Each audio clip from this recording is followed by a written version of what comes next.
Online gaming tournaments where computer game players compete against each other in vast arenas are becoming big business. In many countries, professional gamers can earn huge salaries and sponsorship deals.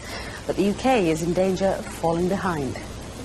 This modern Paris monument is the latest venue for a new global obsession.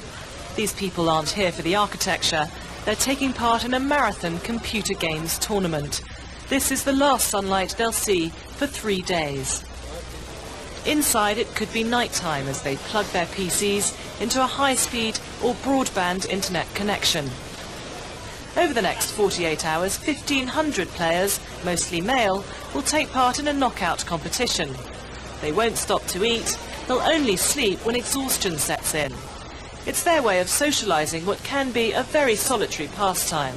And it's all about what they call the ping. When you're at home and you're playing with, well, for example, on a UK server, you have a ping of 80 or 60.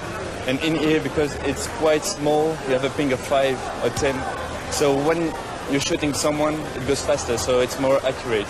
It's a very challenging game, because it's pretty hard. It's not only shooting on people, it's very hard to be able to manipulate all the weapons correctly. So, yeah, it's just a drug. In Korea, these tournaments are big business. Really late night, but we are very excited about it. With $100,000 prizes for professional players. Seoul will host the first World Cyber Games this summer.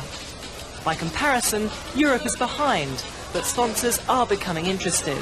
That's because it's now moving from the underground to the mainstream. Now with new technologies, new gaming console, new 3D graphics cards,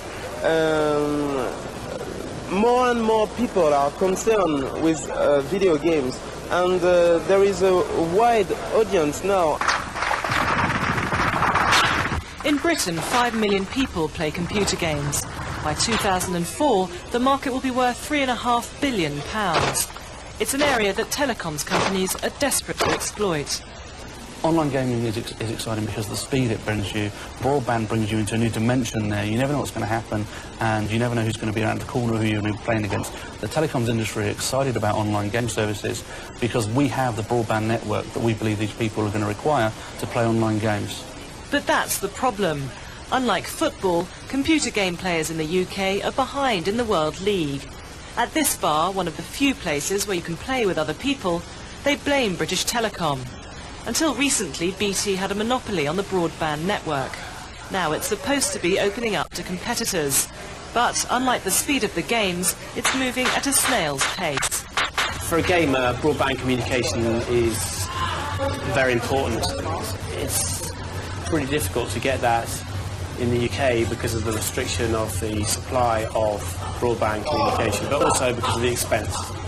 In the UK, we spend more on computer games than we do on going to the cinema. It's already a huge industry, but imagine how much bigger it would be if British Telecom stopped dragging its feet over access to the broadband network.